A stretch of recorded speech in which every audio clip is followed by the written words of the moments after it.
세금이 싸가지고 무조건 이제 간이가세자로 하시는 분들이 있는데, 간이가세자는 이제 문제점이 있어요. 이제 간이가세 같은 경우는 요 부가세에 대해서 혜택이 있어요. 근데 이 소득세에 대해서는 이제 혜택이 없거든요. 혜택이 있는 걸로 알던데? 소득세요? 간이니까 나는 뭐 안 내는 거 아니냐고. 맞아요. 간이로 하면은 모든 세금 혜택이 있는 줄 아시는데 그게 아니고 부가세에 대해서만 혜택이 있고 소득세는 혜택이 없어요. 비상조 사무실. 실제 여기서 이제 사업을 안 하면서 100% 감면을 받으려고 또 리스 같은 데 보면은 이게 되게 막 절세의 길인 것처럼 내가 손을 안 보는 것처럼 하시는데, 최근에 국세청 동향을 보면 이정전입을 해서 감면을 받는 경우에는 국세청이 이제 전수조사를 하겠다고 지금 기사가 난 상황이라서 요거에 대한 리스크는 좀 아셔야 될 것 같아요. 선생님 오늘 사연 있는 여자 같아요. 저요? 첫사랑 얘기해주세요. 기억이 안 나는 첫사랑. 얘기해주려고 그랬나? 아니에요. 반추했나 아니에요. 보네, 진짜? 첫사랑 없어요. 네.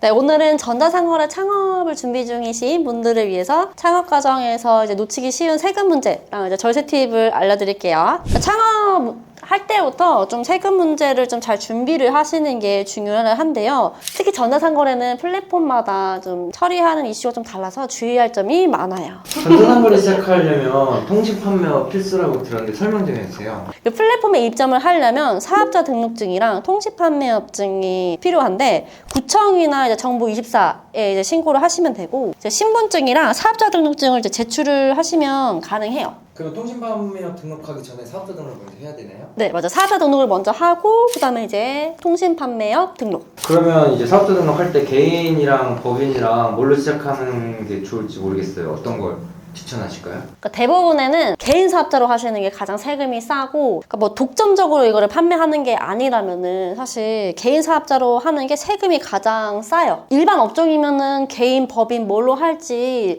좀 그 업종에 따라서 좀 검토를 해드리는 편인데, 전자상거래 같은 경우는 저는 99%는 개인 사업자 로 하시라고 이제 말씀을 드려요. 그래서 개인 법인보다는 그 간이 일반을 선택하는 게 이제 전자상거래 하시는 분들은 그게 이제 가장 큰 고민이라고 생각하시면 되세요. 그러면 간이냐 일반이냐 할 때 어떤 기준으로? 그러니까 간이가세자가 세금이 싸가지고 무조건 이제 간이가세자로 하시는 분들이 있는데, 간이가세자는 이제 문제점이 있어요. 그 문제점이 뭘까요? 간이가세자가 문제점이 있다고요? 문제점이 있어요. 전국의 간이가세자를 상대로 지금 간이인 사람 보고 지금 부가세랑 이제 소득세라는 이제 두 가지 세금을 내시게 되는데, 이제 간이가세 같은 경우는 이 부가세에 대해서 혜택이 있어요. 근데 이 소득세에 대해서는 이제 혜택이 없거든요. 혜택이 있는 걸로 알던데? 소득세요? 간이니까 나는 뭐 안 내는 거 아니냐고. 맞아요. 간이로 하면은 모든 세금 혜택이 있는 줄 아시는데 그게 아니고 부가세에 대해서만 혜택이 있고 소득세는 혜택이 없어요. 그리고 이제 우리 부가세 계산을 할 때 매출세액에서 이제 매입세액 요거를 차감을 했을 때 플러스가 나오면 납부를 하고 마이너스가 나오면 환급을 하잖아요. 네, 여기서 이제 매출세액, 매입세액이라는 거는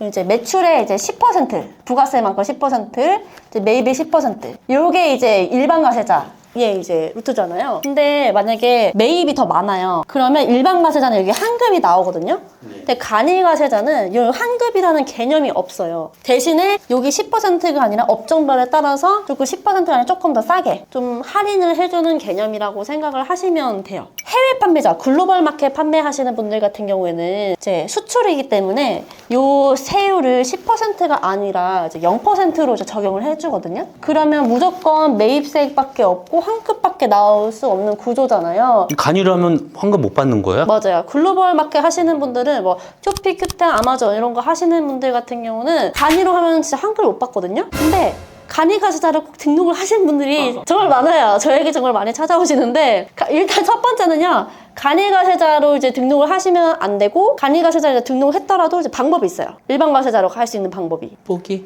맞아요. 간이가세자를 이제 포기를 하시면 되는데, 포기를 하는 방법은 이제 홈택스에 가셔가지고 간이가세자 이제 포기 신청서를 내시면 돼요. 그 신청서를 내면은 내가 만약 9월에 포기를 했다. 그리고 다음 달 1일부터 일반 가세자로 이제 전환이 되시거든요. 근데 여기서 또 주의할 점이 뭐냐면은 부가세 신고. 부가세 신고 기간이 일시적으로 또 바뀌어요. 그러니까 간이가세자 포기를 했으면은 포기한 달에 다음 달 25일까지 부가세 간이가세자 신고를 해야 되는데 포기는 해놓고 또 부가세 신고 안 하고 이제 오시는 분들도 굉장히 많아요. 네, 그래서 저희가 오시면은 일단 부가세 신고가 돼 있는지부터 확인을 하거든요. 근데 이게 너무 이제 인터넷에 돌아다니는 거를 조각 지식을 막 얻어가지고 업무 처리 하다 보니까는 이제 혼자서 셀프로 하시는 분들이 이런 이제 문제가 많이 있으신데 그러면 사업자 등록할 때 또 셀프로 하시면서 종목, 뭐 업태, 종목 이런 거 업종 코드랑도 조금 영향을 주잖아요. 이런 건 뭐 어떻게 해야 되나요? 그러니까 전자상거래 이제 업종 코드 같은 경우는 보통 522,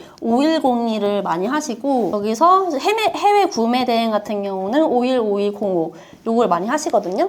근데 이제 제조업 같은 경우는 이 통신 판매 도소매 이 업종 코드가 아니에요. 그렇기 때문에 별도로 제조업 이제 업종 코드가 따로 있고 제조업을 등록을 하려면은 OEM, ODM 계약서나 이제 공장이 있는 계약서를 제출을 하셔야 돼요. 근데 이제 좀 주의할 점은 도소매로 시작을 하셨는데 나중에 전자상거래 하시는 분들 같은 경우는 제조하는 게 이제 꿈이신 분들이 되게 많거든요. 근데 제조를 업종 추가를 하시면 안 되고요. 창업 감면의 대상이 되는 분이다 그러면은 추가를 하면은 이게 사업의 확장으로 봐서 제조 관련된 거는 창업 감면으로 안 보기 때문에 사업자를 신설로 내시거나 이런 방법을 하시는 게 좋아요. 이건 확장을 해서 오면 안 되고 새롭게 사업자를 내야 된다. 새롭게 사업자를 내시는 거를 추천을 드려요. 협업이 돼야 되니까. 네, 그래서 저희는 일단 처음에 저희가 이제 오시면은 전자상거래 이제 관련해서 부가세 신고 기간이나 챙겨야 될 징빙 이런 거 교육을 해드리면서 이런 것들을 교육을 해드려요. 업종 코드 하실 때는 저희한테 꼭 물어보시고 하셔라. 그러면 우리 창업할 때 중요한 창업 감면 요건 또 어떻게 또 받아야 되는지 적용을 해야 되는지 좀 알려주세요. 창업 감면은 그 대표자의 이제 나이나 지역에 따라서 소득세가 이제 50%에서 100% 정도 이제 감면이 되는 걸로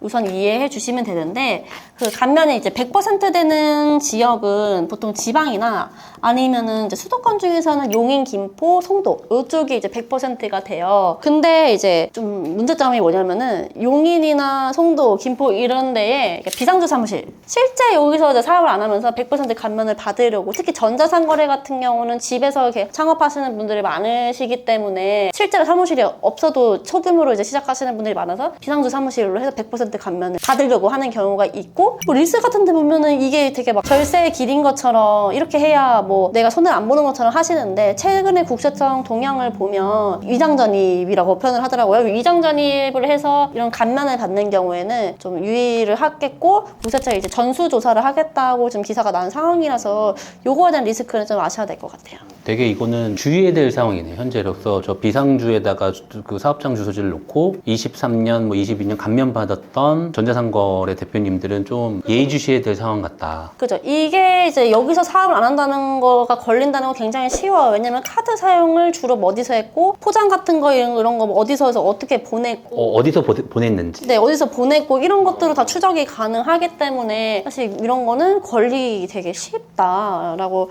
생각하시면 되시고 걸리면은 5년치 세금이 다 토해야 되기 때문에 네, 주의하셔라. 바뀐 이슈들을 이제 말씀드리자면은 우리 스마트 스토어 셀프로 신고하시는 분들 많으실 텐데 스마트 스토어에서 이제 매출 내역을 조회를 해보면은 과세 매출 금액 총 금액이 있고 신용카드가 있고 현금 영수증이 소득공제용 지출증빙용이 2개가 있고 기타 매출이 있잖아요. 근데 보통 이거는 이제 카드 매출로 신고를 하고 이거 현금 영수증 매출로 신고를 하고 이거를 현금 매출로 그냥 건별 매출로 신고를 했을 거예요. 근데 이번에 이제 부가세 이제 개정사항이 이제 바뀐 게 요거는 이제 신용카드 발행 세액공제라고 해서 내가 이제 신용카드나 현금 영수증을 받은 금액의 그 매출에 대해서는 일부 세금 혜택, 부가세 세금 혜택이 있는 게 있어요. 요거는 해당이 안 됐었거든요. 근데 요거가 이제 해당이 돼요. 그러면 해당 안 된 줄 알고 적용 안 한 것도 되게 많겠네요. 그죠? 이것도 세무대리인도 요거 이제 모르시는 분들 되게 많으실 거예요. 개정된 사항을. 그래서 그 신용카드 발행 세액공제를 받으면 또 추가로 세금 혜택이 있고 그래서 전자상거래를 저희가 아니더라도 꼭 전자상거래를 잘 아는 세무사한테 맡기는 게 정말 중요해요. 전자상거래를 잘 아는 세무사가 그렇게 많지 않던데. 그죠? 그쵸. 네. 그럼 우리 매출도 주의할 게 많은 것처럼 비용도 주의할 게 있을 것 같아요. 플랫폼마다 이게 수수료 체계가 다 다른데 국내 플랫폼 같은 경우에는 이제 쿠팡이나 스마트 스토어 이런 데는 뭐 광고비나 판매 수수료 이런 거 다 세금 계산서를 다 끊어주는데 문제는 이제 글로벌 마켓들이 문제거든요. 글로벌 마켓 같은 경우는 이제 비용 체계가 다 달라요. 쇼피나 큐텐이나 뭐 아마존, 라자나 이런 데들은 비용 체계가 다 다른데 쇼피 같은 경우는 여기도 이제 광고비 같은 게 있고 최근에 이제 저희한테 상담 건이 전 세무사가 그 쇼피의 판매 수수료를 누락을 해서 종합소득세 신고를 한 거예요. 그래서 요거를 이제 수정할 수 있냐고 저희한테 이제 문의가 왔었거든요. 근데 누락한 비용 같은 경우는 5년치를 소급을 해가지고 다 수정해서 신고를 해서 더 낸 세금을 환급을 받으실 수가 있어요. 근데 저 비용이 해외 그 매입건이나 뭐 승인건이었나요? 누락된 비용이? 네, 이런 글로벌 마켓 플랫폼 수수료는 정산할 때 빼셔주기 때문에 뭐 카드로 따로 긁거나 이런 게 아니기 때문에 따로 별도로 그 플랫폼 내에서 수수료를 다운을 받아가지고 환율을 적용해서 그 장부에 반영을 해야 되는데 이 수수료의 존재를 모르는 사람들이 세무대리인이 진짜 많다는 거죠. 그래서 이거를 누락하는 경우가 굉장히 많고 그리고 또 놓치는 부분은 뭐냐면은 해외 광고비도 많이 놓치거든요. 메타나 이제 구글 광고 돌리면은 요거 다 이제 해외 결제로 들어가잖아요. 근데 요 해외 결제 같은 경우는 국세청의 홈택스에 사업용 신용카드를 등록을 하시면은 세무대리인이 다 내 카드 내역을 볼 수 있을 거라고 생각을 하지만 요 해외 결제 내역은 세무대리인이 볼 수가 없어요. 세무대리인이 이런 해외 결제 내역을 모르니까 카드 내역을 따로 전달을 해주셔야 돼요. 특히 이제 저희가 상반기 결산해서 보고를 해드리는데 상반기 매출이 7억인데 해외 광고비가 3억이신 분이 있으셨거든요. 이제 이 비용이 누락이 되면 세금을 더 많이 내게 되니까 꼭 주의를 해주시고 세무사가 뭐 알아서 해주겠지 이렇게 하시면 안 되고 요거를 꼭 아셔야 됩니다. 네, 마지막으로 비용 정리를 하자면은 해외 플랫폼 수수료나 해외 배송비 그리고 뭐 해외 사이트에서 매입하신 뭐 내역 그리고 막 간이 영수증이나 택배비인데 이제 그냥 계좌이체로 지급하시는 것들 유튜브나 뭐 구글 메타 이런 광고비 이런 것들은 이제 따로 이제 세무대리인한테 알려주셔야 한다. 라는 겁니다. 뭐 매출 집계할 때도 이런 뭐 주의사항이 있고 비용 같은 것도 이제 주의사항 같은 게 있으니까는 대표님께서도 이런 사항을 알고 이제 세무대리인 선택을 하실 때 저희가 아니더라도 전자상거래 꼭 아시는 분을 선택을 하셔서 잘 이제 세금 처리될 수 있도록 하시면 좋을 것 같습니다. 그냥 고백하시지. 저에게 오세요. 네, 저희 오세요.